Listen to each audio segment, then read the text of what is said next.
प्रिय छात्र एवं छात्राओं, मैं आज चर्चा करता हूँ प्राचीन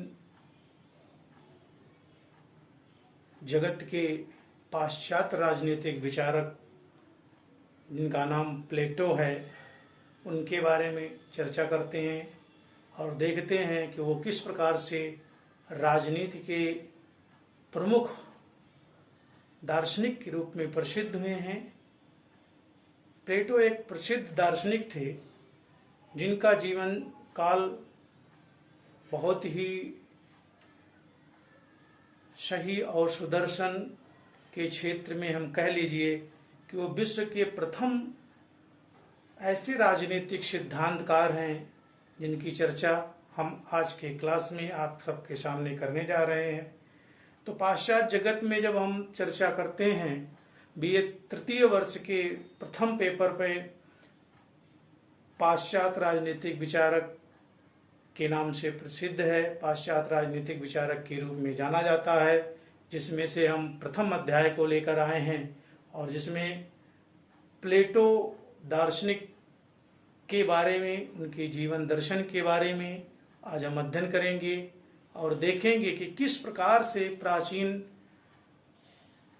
दार्शनिक प्लेटो ने अपने राजनीति विज्ञान में अपना विषय क्षेत्र कितना मजबूती के साथ रखा है। हम उस सब की चर्चा कर रहे हैं, आपको इस क्लास के माध्यम से आप तक पहुंचाएंगे। आइए देखते हैं उनके जीवन दर्शन से जुड़ी हुई कुछ चीजें हैं जो कि हमें राजनीति विज्ञान में एक नया मोड़ देती हैं, नई दिशा देती हैं। राजनीति को एक नई राह दिखाने का काम दार्शनिक प्लेटो ने किया है। प्लेटो दार्शनिक के अगर हम जीवन पर चर्चा करते हैं तो देखते हैं तमाम बिंदु के साथ उनके साथ जुड़ी हुई तमाम जानकारियां आप तक हम पहुंचाएंगे।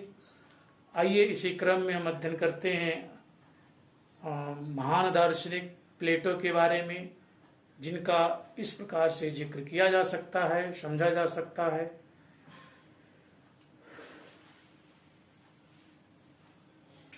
जैसा कि मैंने कहा है, मैंने इस क्लास के माध्यम से आप तक पहुंचाने का प्रयास किया है, बताने का प्रयास किया है कि प्लेटो पाश्चात्य जगत के एक महान दार्शनिक के रूप में चर्चित हुए हैं, प्रसिद्ध हुए हैं। इनके जीवन काल की, इनकी जीवन शैली की जब हम चर्चा करते हैं तो देखा जाता है कि प्राचीन जगत में प्लेटो का जन्म 428 ईसा पूर्व में हुआ था और इनकी मृत्यु 347 ईसा पूर्व में हुई है। जैसा कि आपको ज्ञात है कि ईसवी और ईसा में अंतर है। जब हम ईसा पूर्व की बात करें तो ईसा के जन्म के पहले की जो घटनाएं हैं वो ईसा पूर्व के अंतर्गत चर्चा की जाती हैं और जो ईसा की बाद की घटनाएं हैं उनको हम ईसवी में चर्चित करते हैं। तो इसलिए इसमें उल्टा क्रम में है। तो 428 ईसा पूर्व में प्लेटो का जन्म हुआ था और उसकी मृत्यु जो है 347 ईसा पूर्व में हुई थी। अब आगे हम चर्चा कर लेते हैं। प्लेटो प्राचीन यूनान का अत्यंत प्रतिभाशाली दार्शनिक था। दार्शनिक का मतलब एक ऐसा विचारक था जो दर्शन के क्षेत्र में उसकी महान प्रतिभा, महान उसका गौरव अपने आप में ख्यात है, अपने आप में विख्यात है। तो प्लेटो प्राचीन यूनान का अत्यंत प्रतिभाशाली दार्शनिक के रूप में जाना जाता है। दूसरी तरफ चर्चा करते हैं और ये भी कहा जाता है कि प्लेटो एक बहुत ही प्रसिद्ध विख्यात सिद्धांतकार के रूप में हुआ है, जो विश्व में उसका सर्वश्रेष्ठ स्थान है। और आगे जब चर्चा करते हैं तो पाते हैं कि प्लेटो का जन्म एथेंस के एक कुलीन परिवार में हुआ था। कब हुआ था? 428 ईसा पूर्व में हुआ था। मूलतः उनका नाम एरिस्टोक्लोज था। क्या था? मूलतः उनका नाम एरिस्टोक्लोज के नाम से जाना जाता था, परंतु उनके चौड़े कंधे होने के कारण उनका नाम प्लेटो पड़ा। इन्हें अफलातून के नाम से भी जाना जाता है। तो यहाँ पर ये समझने की बात है कि मूलतः जो नाम प्लेटो का है वो एरिस्टोक्लीस था, परंतु इनके चौड़े कंधे होने के कारण इनका नाम प्लेटो पड़ा और साथ ही साथ इन्हें अफलातून के नाम से भी जाना जाता है। आइए अगले क्रम में चर्चा करते हैं कि इनसे जुड़े हुए और क्या तथ्य हैं, वह हम आपके सामने लेकर आते हैं।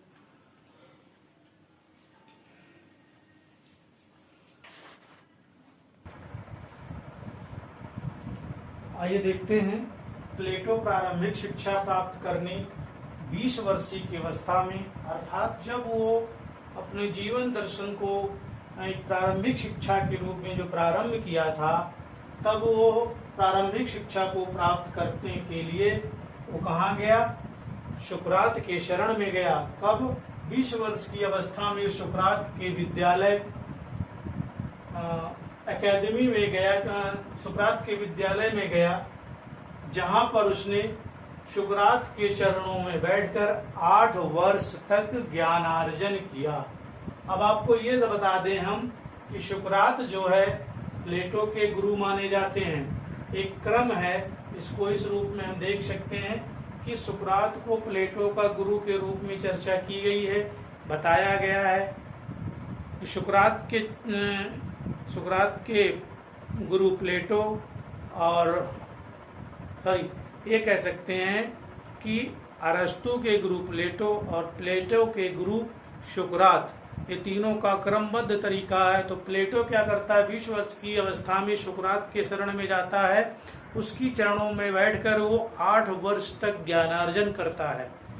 फिर सुकरात के जो ज्ञान बुद्धि विवेक का जो उस पर प्रभाव पड़ता है वो बहुत ही महत्वपूर्ण है। उसको इस रूप में देखा जा सकता है कि मैक्सी जैसे विद्वान मानते हैं कि मैक्सी जैसे विद्वानों का मानना है कि प्लेटो में सुकरात पुनः जीवित हो गया, अर्थात सुकरात को जो मृत्यु की सजा दी गई, मृत्यु दंड दिया गया, उसके बाद सुकरात के समस्त लक्षण वो प्लेटो में दिखाई देने लगे। तो मैक्सी जैसा विचारक कहता है कि सुकरात प्लेटो में सुकरात पुनः जीवित हो गया।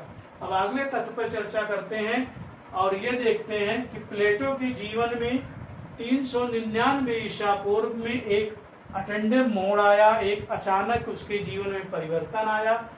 तब उसकी उम्र 28 वर्ष की थी। अब अगर इस पर चर्चा करें तो देखते हैं कि जीवन में प्रत्येक व्यक्ति के जीवन में कुछ ना कुछ बदलाव होता है और उस बदलाव में वो कौन से पड़ाव में प्रवेश करता है। तो ठीक उसी प्रकार से प्लेटो के जीवन में भी एक मोड़ आया और वो मोड़ आने की अवस्था जब मोड़ परिवर्तन आया, उस समय उसकी उम्र कितनी थी? 28 वर्ष थी। तो ये क्वेश्चन पूछा जाता है कंपटीशन में, जिसकी चर्चा हम आप पर कह रहे हैं। तो कब आया था?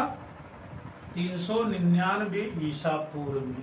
ठीक, अब आगे देखते हैं। उसके बाद प्लेटो 12 वर्षों तक भ्रमण करता रहा। कहाँ करता रहा? यूनान, मिस्र, इटली, यानी यूरोपीय देशों में वो भ्रमण करता रहा, वहाँ ज्ञानार्जन करता रहा और वहाँ के शासन व्यवस्था, वहाँ की राजनीतिक व्यवस्था का अध्ययन करता रहा। और उसी क्रम में वो निरंतर अपने जीवन दर्शन को आगे बढ़ाता रहा, अपने दार्शनिक क्षेत्र को पर विकास करता रहा, दार्शनिक क्षेत्र की उन्नति करता रहा। अब इसी क्रम में आगे आइए हम फिर चर्चा करते हैं और देखते हैं कि प्लेटो से जुड़ी हुई और कौन सी घटनाएं हैं जो हम सबके सामने मिलती। आइए हम चर्चा करते हैं, देखते हैं कि सुकरात जो प्लेटो का गुरु था उसे मृत्युदंड की सजा मिल जाती है। सुकरात को हम इस रूप में देख सकते हैं कि सुकरात एक तार्किक व्यक्ति था। वो गलियों में लोगों से उलझ जाता था, तर्क करता था, अपने प्रश्न का उत्तर ढूंढता रहता था।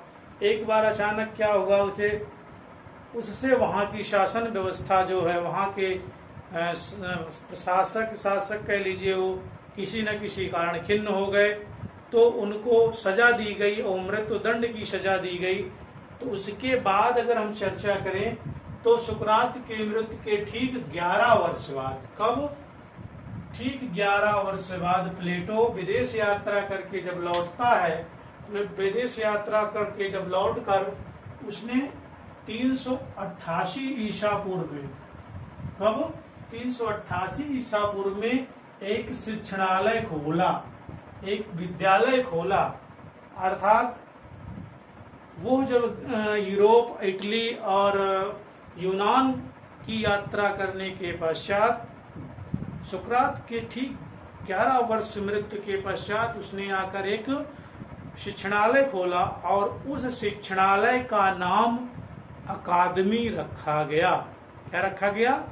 अकादमी रखा गया, जो कि प्लेटो के शिक्षण संस्था में सर्वश्रेष्ठ और प्रमुख वो विश्वविद्यालय के रूप में प्रमुख हुआ, जिसे यूनान का प्रमुख विश्वविद्यालय कहा जाता था। अब आगे हम चर्चा करते हैं, देखते हैं। इसकी सबसे खास बात यह थी कि यहाँ पर ज्यामिति का अध्ययन कराया जाता था, गणित, रेखा गणित का अध्ययन कराया जाता था, और इसके प्रवेश द्वार पर ही लिखा था कि जो व्यक्ति ज्यामिति से अपरिचित है, अर्थात रेखा गणित से अपरिचित है, वो इस संस्था में प्रवेश ना ले। यानी कहने का मतलब ये है कि यहाँ पर दर्शन और ज्यामिति का विशेष शिक्षण कार्य होता था, और ज्यामिति से जो अपरिचित है, जो रेखा गणित से अपरिचित है, वो इस विश्वविद्यालय में नहीं पढ़ सकता था। ऊपर साफ साफ लिखा। आइए अगले क्रम में चर्चा करते हैं कि प्लेटो के जीवन दर्शन की जब हम बात करते हैं तो देखते हैं उसमें और कौन से तथ्य हैं जो इसके जीवन को एक महानता की ओर ले जाते हैं। उनकी चर्चा हम आपके सामने करते हैं, इस क्लास के माध्यम से करते हैं।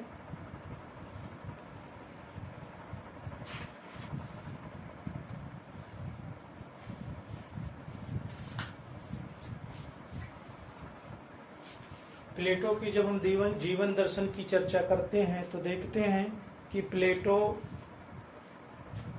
की जब मृत्यु हुई थी, जब वो 81 वर्ष की उम्र का था, तो उसकी मृत्यु हो गई। और प्लेटो 366 ईस्वी पूर्व में कहाँ लौटा था? एथेंस वापस गया, और 81 वर्ष की अवस्था में प्लेटो की मृत्यु हो गई। प्लेटो के बारे में कहा जाता है कि प्लेटो वो दार्शनिक था जिसने समाज सुधार के लिए समाज को एक नई दिशा देने निरंतर प्रयासरत रहा। उसने जो शिक्षण संस्थाएं खोल रखी थी, अकादमी नामक शिक्षण संस्थाएं जो उसने खोल रखी थी, उसके शिक्षण संस्था में अरस्तु जैसे सैकड़ों शिष्य अध्ययन करते थे, और अरस्तु जैसे सैकड़ों शिष्यों को वो छोड़कर प्लेटो मृत्यु को प्राप्त हुआ।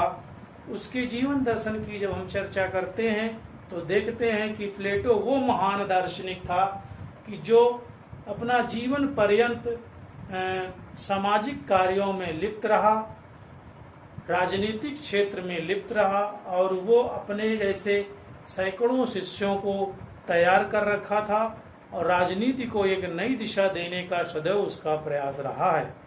उसके अकादमी में दर्शन, ज्यामिति, नीतिशास्त्र आदि का विशेष अध्ययन किया जाता था। तो इस पर अगर हम चर्चा करें, देखें कि प्लेटो जब वृद्ध हो चुका था तो 366 ईसा पूर्व में कहा? एथेंस लौट गया, और वहीं पर उसकी 81 वर्ष की अवस्था में मृत्यु हो गई, अर्थात स्वर्गवासी हो गया। और 81 वर्ष की अवस्था में कब?